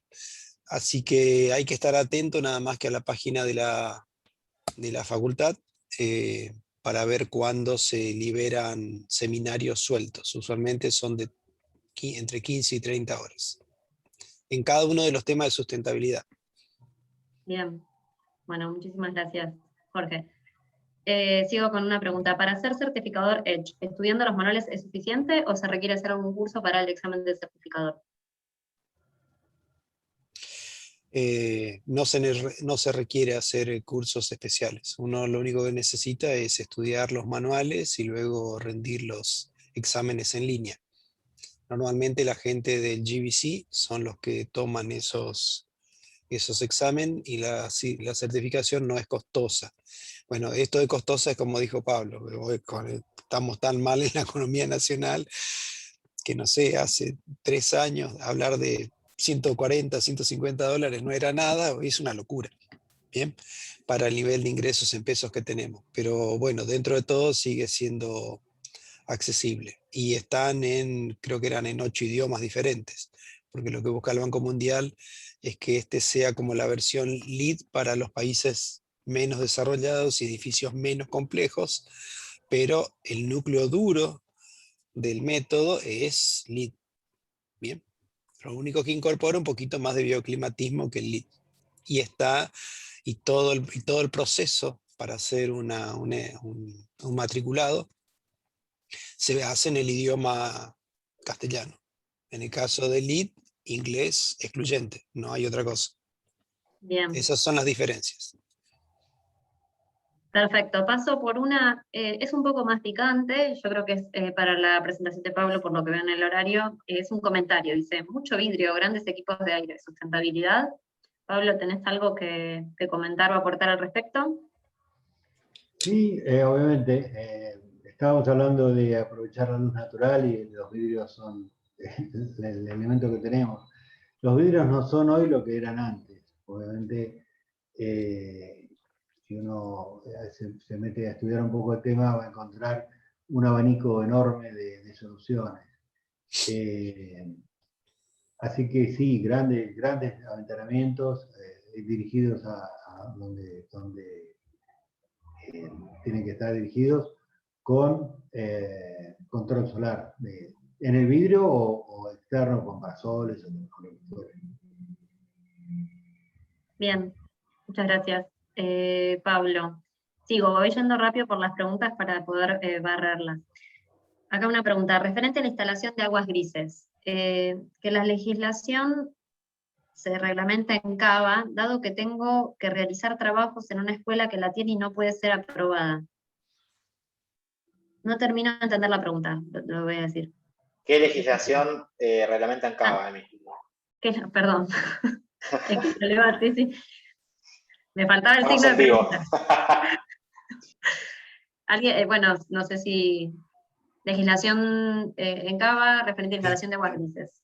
No, el Código de Edificación de la Ciudad de Buenos Aires introdujo muchas modificaciones en temas de sustentabilidad en general.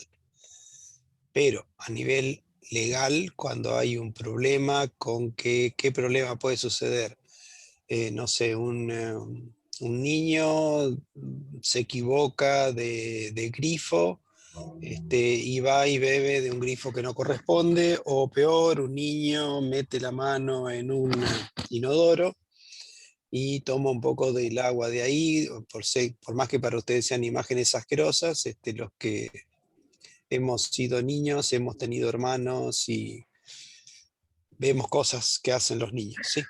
Entonces, en ese caso, es muy alto el riesgo de usar agua reciclada que no esté debidamente tratada para esas situaciones. En la Argentina, entonces, como el Código Civil dice que los arquitectos, proyectistas y directores de obra tenemos 10 años de responsabilidad legal ante todo lo que pasa en el edificio, proyectar un sistema con reuso de aguas grises y poner en riesgo a la población en el interior es un acto suicida mientras no se modifique la reglamentación para que tengamos protección legal. ¿Se entiende lo que quiero decir? Y entonces, como eso queda a criterio del proyectista y lo hace inconscientemente, lo peor que puede pasar es que le quiten la matrícula, además de que lo demanden. Bien. Nosotros hemos hecho una experiencia más naif, ¿no? Aprovechamos el condensado de los aires para regar, que ha dado buen resultado. Con muy poco se logra ahorrar agua por un lado, y hemos juntado agua de lluvia para limpieza.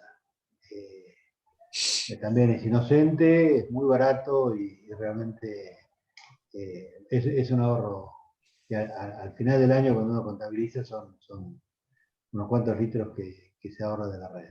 Bueno, el agua de condensado es agua potable o ligeramente potable que está en el ambiente y que se condensa. Ahí hay bajo riesgo. Lo mismo que en el agua de lluvia, si está bien armado el sistema, que elimina los primeros 10 minutos de lo que sería el lavado de techos y todas las cañerías, y uno puede juntar, no es para beber, pero no hay riesgo. Pero no es lo mismo que juntar agua, no sé, de lavatorios, duchas, pasarlos por un sistema de procesado y eso reutilizarlo nuevamente en el inodoro, ¿sí? Entonces, en una vivienda rural, a pedido del comitente que me firmó algo que no sirve para nada, pero por lo menos para que se dé cuenta de la responsabilidad, le hice uno de estos sistemas y que funciona bien, pero él lo utiliza para regar la huerta. Entonces, como todos los detergentes contienen fosfatos, el fosfato no se absorbe completamente por las raíces de las plantas, el sistema es un sistema completamente natural, desarrollado en el sur de Brasil, por la Universidad de Santa Catarina, y entonces el agua pasa por un proceso de limpieza y termina en una cisterna, y con eso se riega. Y lo que termina quedando son los fosfatos, que es fertilizante, con lo cual la huerta no les cuento cómo prospera. Pero no es algo que yo tenga que enseñar y comprometerme a eso. Siempre tengo que decir cuáles son los riesgos hasta que no cambiemos la reglamentación. Bien. Gracias, Jorge y Pablo, que de hecho también hay una pregunta para Pablo con este tema, así que están contestadas. Otra pregunta con respecto a los pozos canadienses. ¿Se ponen filtros que controlen el crecimiento de los hongos? No, no existen filtros que controlen el crecimiento de los hongos porque deja de ser un pozo canadiense pasivo. Habría que sí o sí, donde uno pone un filtro, hay que acelerar. Y colocar un filtro EPA en un sistema pasivo básico no tiene el menor sentido. O sea que, de nuevo, no insistan demasiado con el tema de los pozos canadienses, es un tema de alto riesgo. No quiero recordar casos en el pasado de colegas bioclimáticos que tuvieron causas penales, tanto en Mendoza como en Rosario. Entonces había, creo que acá, un viejo profesor mío de Italia, que tiene la cámara apagada y el micrófono apagado, un Pablo también, y entonces él debe recordar el caso de Rosario. Y no sé si hay alguien de Mendoza, pero deben recordar el caso de Mendoza. Entonces son cosas de alto riesgo. Sí se pueden utilizar con intercambiadores de calor en los edificios que hace Pablo, ¿sí? En ese caso no hay ningún inconveniente de usar estos sistemas, porque ahí el riesgo se reduce, porque el aire ese que viene debajo de la tierra no ingresa directamente al edificio. Bien, gracias. Jorge, no sé si Pablo querés agregar algo, si no paso a la que sigue. No. Bien. Por último, o al menos la última que tengo anotada, ¿dónde se puede profundizar en el tema? Perdí un poco el tema. ¿Las normas ASRAE hablan al respecto? ¿De qué? ¿De pozo canadiense? No. Me quedó, perdón, Sí, yo la le voy misma a decir la pregunta. verdad. ¿Sí? Es ¿Cómo? la misma pregunta. Sí, es la listo. continuación de la pregunta anterior de los pozos. Listo, ¿Dónde no, se es puede que las profundizar? pego y me quedo separada, perfecto. Bueno, creo que no hay más preguntas, entiendo que no. Así que bueno, con esto nos despedimos. Pablo, Jorge, muchísimas gracias por la presentación, la verdad que ambas excelentes, muy profundas. También de nuevo, me parece súper valioso en todo este ciclo. Lo que estamos tratando es tener lo llamamos abanico, panorama, esta mirada amplia de la temática, y la verdad que ambos lo han hecho desde sus experiencias y desde sus conocimientos, así que también, y acá me sumo, ¿no? Muy profundos también los contenidos y el compromiso de ambos en estas temáticas, así que también en eso me parece como movilizante. Por último, no me quiero olvidar, voy a pegar, ya que estamos, voy a pegar en el chat algunas buenas prácticas ambientales que me hizo acordar también a las fotos que presentó Pablo sobre cómo bajar algunas de estas herramientas, un poco más en concreto en el momento de la obra. Esto no quita toda esta otra capa de trabajo que hay que realizar más profunda para cambiar las normativas, las prácticas, los modelos y el diseño. Es un montón lo que hay que trabajar, pero bueno, este es como un pasito. Finalmente, también entonces los invito a la próxima, que va a ser el martes 10 de agosto, vamos a hablar con IRAM y con la Secretaría de Energía del Ministerio de Economía, sobre las temáticas más vinculadas al etiquetado y a toda esa normativa. También, bueno, pueden ver todo el resto de los ciclos en la página el resto de los videos del ciclo en la página sustentabilidad.fc.org.ar. Y creo que sin más, agradezco de nuevo muchísimo a los expositores, a los participantes por sus preguntas, por estar acá, y bueno, seguimos en contacto. Muchísimas gracias. Gracias a vos. Adiós, adiós. Gracias a Gracias, Pablo y todos. Jorge. Gracias, Jorge, cámara, por gracias. invitar. Gracias, Pablo. Gracias, Emilia. Gracias, Santiago. Chao, hasta luego. Gracias, Muchas gracias. gracias, Pablo de Rosario.